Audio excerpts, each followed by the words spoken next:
So it's been a year and Kevin Hart's animated show Lil Kev has a 6.0 ranking on IMDb. And honestly, I'm not surprised, because Lil Kev makes the same mistake that's been killing Black animated series for years. And you know what? I don't think it's getting a second season. So today, we're taking a deep dive into why I think this show is a one and done, and why it's part of a much bigger problem with Black animated series that no one seems to be talking about. Now, don't get me wrong, I always want to welcome another Black animated series, and Lil Kev was no different.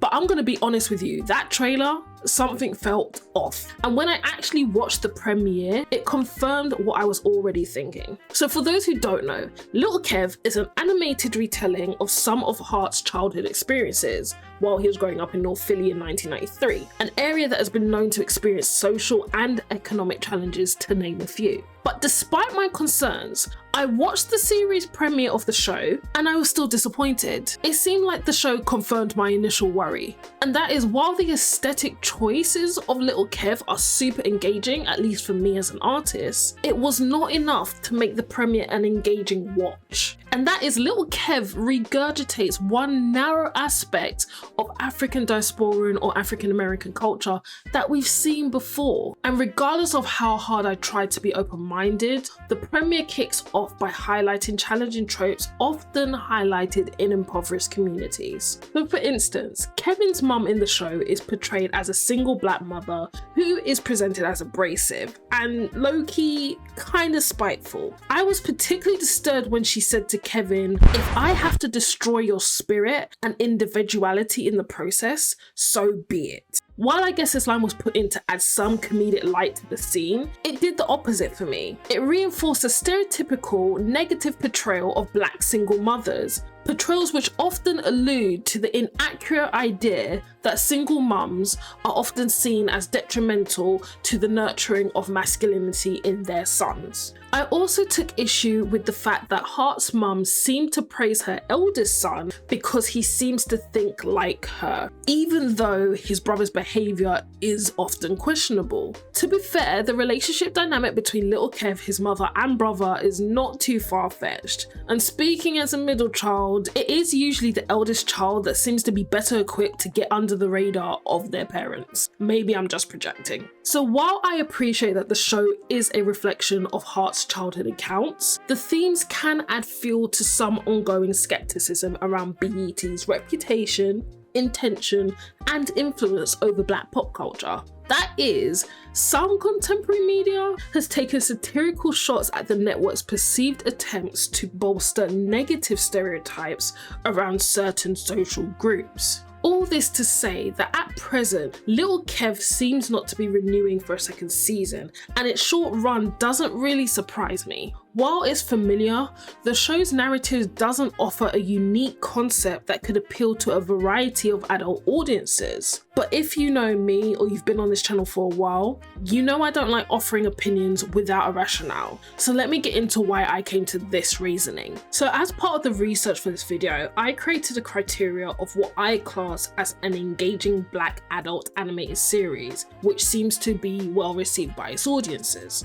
The markers I use for the criteria are as follows. I just want to make a side note, is that the IMDb rating that I'm using is the USA rating, simply because Lil Kev is an American series, and also America typically has a larger Black populace compared to that in the UK. And therefore, based on the criteria, the most notable series that met these markers were The Boondocks, Hey Moni, Mike Tyson, Black Dynamite, Afro Samurai, and Ianu. While there can be a lot of series that are deemed successful and engaging, two of the most noteworthy series examples I wanted to give was The Boondocks and Afro Samurai. And that's because I love The Boondocks. It satirically warps a variety of archetypes, experiences, and realities that many people in different Black communities have encountered. And then Afro Samurai examples another aspect of Black experiences. That is, he's an African American male who is integrated into the samurai culture.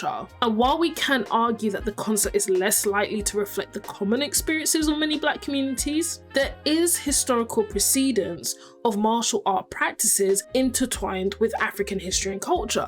This can be reflected by instances of some historical African warriors embracing samurai culture, and even some martial art practices created by African diasporan communities, for example, Copiera. One notable observation I made is that even the well-received adult Black animated series didn't run longer than 5 seasons, which inevitably makes me question why a lot of Black animated series, regardless of narrative and how well received they are, have short lifespans. And this is a key issue that needs further attention but can't be covered in this video. But I just wanted to highlight it because some other animated series with coincidentally non-Black protagonists appear to run longer than 5 seasons. And some of these examples include Rick and Morty, The Simpsons, South Park, and Archer. But do keep in mind, I've not had time to list all the animated series out there, or all the Black animated series out there. So drop a comment below of any series I haven't mentioned that you think I should check out. With a little further digging, I've found that within the last 5 years, there has been global growth in animated media. And animated media is attracting both adolescent and adult audiences with very little difference between male and female viewership. And also, if we go off the demographical data around the trajectory of animated media, its adult viewership is increasingly consisting of millennial and Gen Z adults. And while no group is a monolith, it's not too far-fetched to highlight that these groups are known to be more conscious and proactive in challenging social issues, misrepresentation, and disarming institutions that may seem to impede positive social change. Which brings me to my next point. Despite being well received at its time, Hey Moni can be perceived to enhance the stereotypical and, who many argue, harmful trope of the single, strong, independent Black woman. This concept or trope in recent years has been shown to negatively impact many Black women's psychological and even physical well-being. Even though it's considered a non-adult Black animated series, The Proud Family presents similar implications, as it's often critiqued for its detrimental portrayal of Black femininity, and it also inadvertently props up the ideals associated with colorism and respectability practices. And such implications can be shown in the way the Gross sisters are portrayed in the show. For example, the sisters are drawn with distorted features and unnatural skin tones, whereas other characters are given normal humanistic complexions. Trust me, the designers knew what they were doing. It's a statement on pretty politics. So with that said, I would question if animated shows such as Hey Moni and The Proud Family would be accepted by Black millennial and Gen Z audiences, particularly if they were introduced as a brand new series in this current climate. Also, it can be argued that modern Black adult animated shows like Lil Kev could have a greater propensity to forgo a second season if it unintentionally or intentionally exacerbates negative stereotypes of certain subgroups within the Black community. So let's be real, this adult life can be heavy hitting for many of us at different points. And to be honest, I for one want to escape the heaviness of reality when I indulge in media on my own time. So yeah, Lil Kev's perspective short run doesn't really surprise me. So when you're recycling tropes that millennials and Gen Z audiences are actively dismantling, in a landscape where shows like The Boondocks already proved you can be bold, satirical, and authentically Black, the bar is higher now. And to be honest, it should be. What I'm trying to say is what I want to see, and I think like a lot of us want to see, is Black animated stories that aren't monolithic. Stories that don't insist that the Black experience is one-dimensional, because it's really not. We have seen glimpses of it in Afro Samurai, with The Boondocks, and even with Ianu. But we deserve more than just glimpses. So let me know in the comments below,